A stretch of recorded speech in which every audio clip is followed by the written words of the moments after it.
Hello and welcome to a Ukraine War Report. There is a lot of interesting footage to go over today, so stay tuned. If you find this video interesting, please show your support by liking and commenting. Thank you. Here you can see a Russian soldier coming out of a manhole and a Ukrainian drone is waiting for him. The drone detonates after the soldier's upper body is out of the manhole and the Ukrainian drone pilot celebrates. A Russian Tor anti-SAM system is spotted by a Ukrainian reconnaissance drone out in an open field. The Russian SAM system noticed the drone and fired a short-range surface-to-air missile, which failed to hit the small Ukrainian drone. The Ukrainians retaliate with 2 missiles of their own. You can see 2 HIMARS missiles hit the target. A Russian oil refinery was struck by a long-range Ukrainian attack drone. The oil refinery caught fire after the strike. The plant can produce up to 240,000 barrels of oil per day and has been a regular target of Ukraine air attacks during conflict. Russia made a statement claiming that it shot down all drones and that the oil refinery was never struck. Of course, you can see the truth in front of your eyes. A Ukrainian Manpats team from the 110th Mechanized Brigade successfully shot down a Russian Su-25 attack jet over Rostov Oblast on July 23, 2024. A circling Ukrainian drone captured the stricken Russian aircraft slamming into the ground, resulting in a huge ball of fire. You can see the plane fly for a bit before finally going down. And 6 seconds before the jet slammed into the ground, the pilot ejects and deploys his parachute. The fate of the pilot is unknown. The General Staff of Ukraine's armed forces said earlier on July 23 that Russia has lost 362 airplanes since the beginning of the full-scale war. The US has provided 31 Abrams tanks and more than 300 Bradleys to Ukraine, according to Pentagon documents. The Bradley has earned the nickname Battle Taxi for its ability to ferry 6 soldiers as passengers across the battlefield under its heavy armor protection. US doctrine commonly calls for Bradleys to operate in groups and alongside other vehicles such as tanks, and to typically engage targets at long distances to avoid enemy fire. That strategy is complemented with the added protection of a strong air force. But Ukraine's limited supply of ground vehicles and combat aircraft, and the persistent threat of armed Russian drones, has forced its commanders to mobilize just 1 or 2 vehicles at a time to avoid detection. The Bradley infantry fighting vehicle is a nightmare for the Russians. Here you can see the Bradley operated by the 47th Separate Mechanized Brigade driving through an open field being filmed by a Ukrainian drone. You can see it do a drive-by attack on a Russian held town.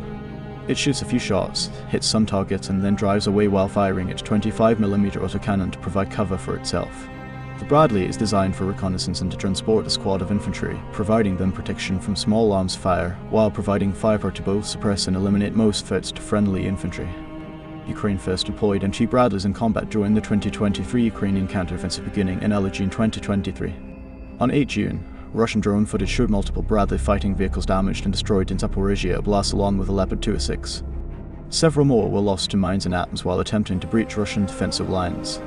Ukrainian soldiers lauded the survivability of the Bradley, saying it protected them from hits that would have been lethal if sustained by a Soviet APC, and that many of the vehicles that became disabled from combat damage could be recovered and repaired.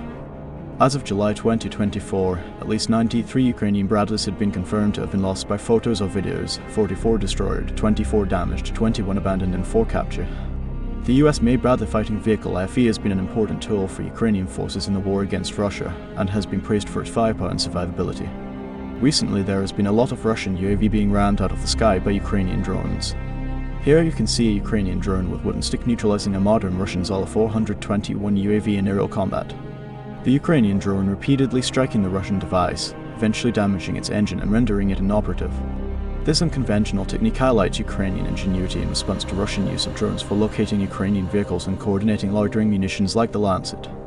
The Zala drone is a tactical unmanned aerial vehicle UAV specialized in surveillance and reconnaissance. Capable of carrying out intelligence, surveillance, communications, relay, and monitoring missions, this UAV has a flight endurance of 6 to 7 hours. It is equipped with a nose-mounted, gyro-stabilized payload pod that includes a thermal imager and high-definition video camera.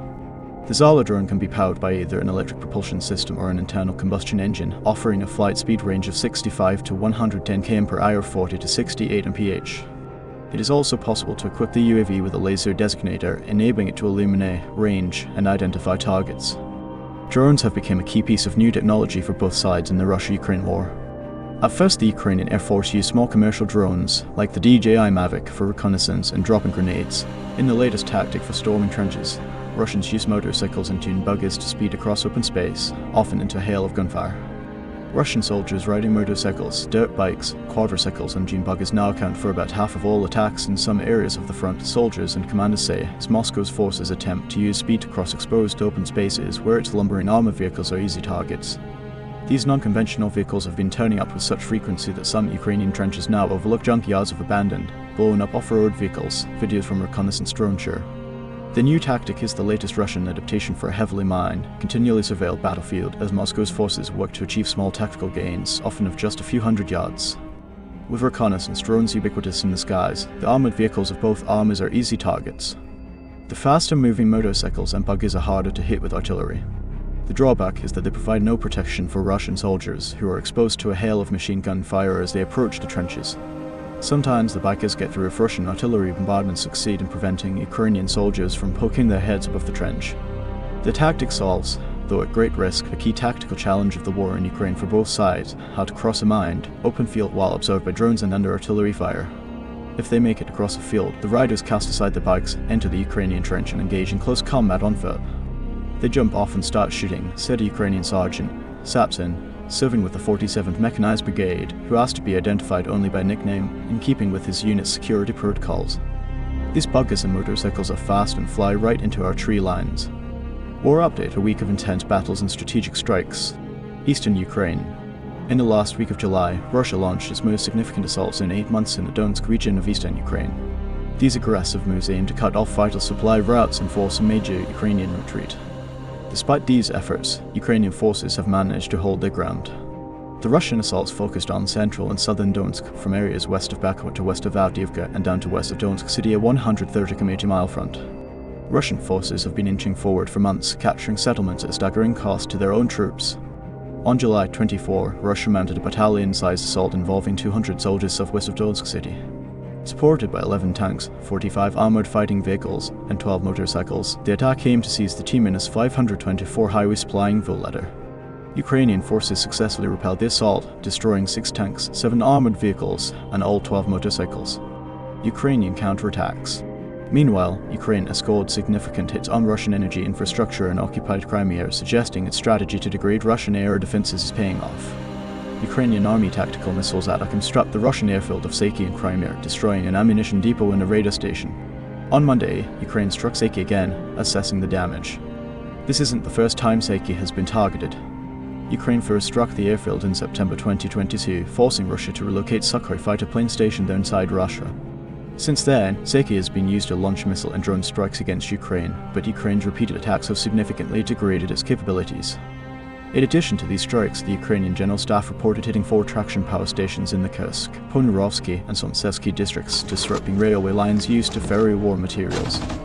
Drones also damaged power plants in the Oryol and Belgorod regions.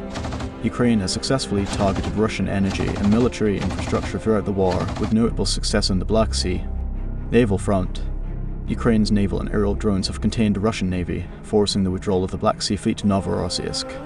The Ukrainian Navy spokesman Dmytro Pletenchuk announced on Sunday that aircraft had been completely withdrawn from 2 of the 5 airfields used by Russian naval aviation. Conclusion.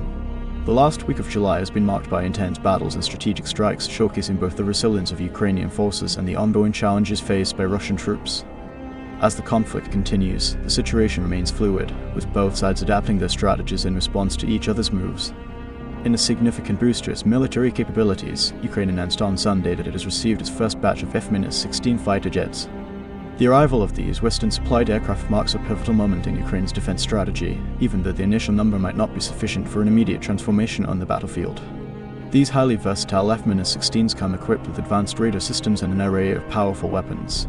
Ukraine is optimistic that these state-of-the-art jets will shift the dynamics on the battlefield, where Russia has maintained a dominant position for much of the past year.